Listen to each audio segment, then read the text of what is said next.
नमस्कार, मैं हूं आलोक जोशी और आप देख रहे हैं बिज अड्डा। जोमेटो के आईपीओ का एक ही दिन बाकी है। बहुत से लोग अब भी सोच रहे हैं कि पैसा लगाएं या नहीं लगाएं। अगर आप सोच रहे थे कि इशू बढ़ जाए तब पैसा लगाएंगे, तो अब बात एकदम साफ है कि इशू बढ़ चुका है। दूसरे दिन शाम 5 बजे तक के आंकड़े दिखा रहे हैं कि इशू पूरा भर चुका है और 14% ओवर सब्सक्राइब भी हो गया है। खास जोश दिख रहा है रिटेल इन्वेस्टर्स के बीच। उनका वाला हिस्सा 2.67 टाइम्स ओवर सब्सक्राइब हो चुका है, यानी जितना पैसा चाहिए था उस खाते में, उससे 2.5 गुने से ज़्यादा पैसा आ चुका है। ध्यान रखने की बात यह है कि बड़े निवेशक और इंस्टीट्यूशंस आमतौर पर आखिर तक इंतजार करते हैं, यानी आईपीओ का असली हाल तो शुक्रवार की शाम को ही पता चल पाएगा। लेकिन इतना तय है कि कंपनी का काम हो गया है, यानी उसको उतनी रकम बाजार से मिल गई है जितनी चाहिए थी। लेकिन आईपीओ अभी खुला है और इसके बाद और आईपीओ भी आने हैं। इसलिए अगर आपके पास अभी तक डीमैट अकाउंट नहीं है तो इस वीडियो के डिस्क्रिप्शन बॉक्स में एक लिंक है जिस पर क्लिक करके आप 5 पैसा ऐप डाउनलोड कर सकते हैं और 5 मिनट के भीतर अपना डीमैट अकाउंट खोल सकते हैं। इसके जरिए आप आईपीओ में अप्लाई भी कर सकते हैं और ट्रेडिंग के बारे में भी आपको वहां बहुत कुछ सीखने को मिल सकता है अगर आप सीखना चाहते हैं। नियम और शर्तें तो आप पढ़ ही लेंगे। फिर लौटते हैं आईपीओ पर। जो लोग जोमेटो से खाना मंगवाते हैं वो जोमेटो के शेयर होल्डर भी बनना चाहते हैं। ये दिख रहा है पेटीएम मनी के आंकड़ों से। जी, पेटीएम भी अब आईपीओ में पैसा लगाने का एक रास्ता बन गया है और वहां आप एडवांस बुकिंग भी कर सकते हैं, यानी आईपीओ खुलने से पहले ही अपनी अर्जी लगाकर रख सकते हैं।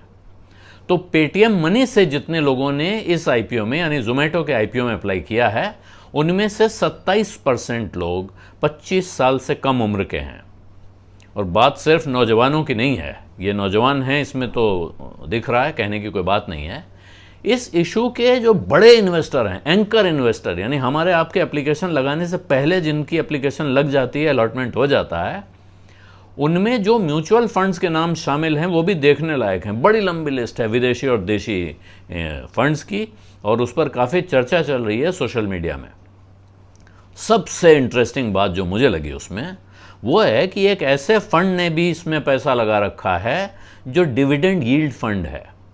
मैं यहाँ नाम नहीं लूँगा, लेकिन सवाल ये है कि जो कंपनी अभी तक घाटे में चल रही है, न कमा रही है न डिविडेंड दे रही है, उसमें कोई ऐसा फंड कैसे पैसा लगा सकता है जिसका नाम है डिविडेंड यील्ड फंड, यानी उसका मैंडेट है कि वो कंपनियों से मिलने वाले डिविडेंड से होने वाली कमाई पर काम करेगा और आपको ऐसी कमाई से हिस्सा देगा। लेकिन लगता यह है कि हमारी और आपकी तरह फंड मैनेजर भी ये सोच रहे हैं कि इस कंपनी का जो कारोबार है बिल्कुल नए किस्म का कारोबार है और हम इसे छोड़ दें तो कहीं कोई बड़ा मौका हाथ से न निकल जाए। आज तो कमाई भी नहीं है, डिविडेंड भी नहीं है, अपना तो डिविडेंड फंड है, इसके बावजूद थोड़ा पैसा लगा दें, क्या हर्जा है। हो सकता है कल को बहुत डिविडेंड देने लगे।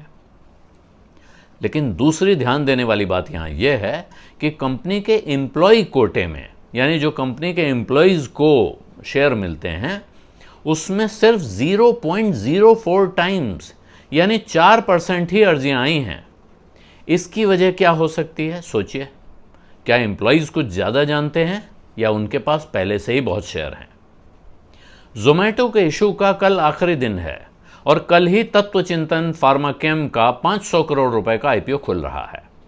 ये कंपनी फार्मा और एग्रोकेमिकल में इस्तेमाल होने वाले ऐसे स्पेशलिटी केमिकल्स बनाती है जिनकी दुनिया भर में सप्लाई चीन से होती थी, और अब जो चाइना रिप्लेसमेंट या चाइना +1 एक नया फॉर्मूला चला है कि जो कंपनियां चीन से सामान खरीदती हैं वो चाहती हैं हम सारा सामान चीन से न खरीदें, एक और सप्लायर भी साथ में रखें।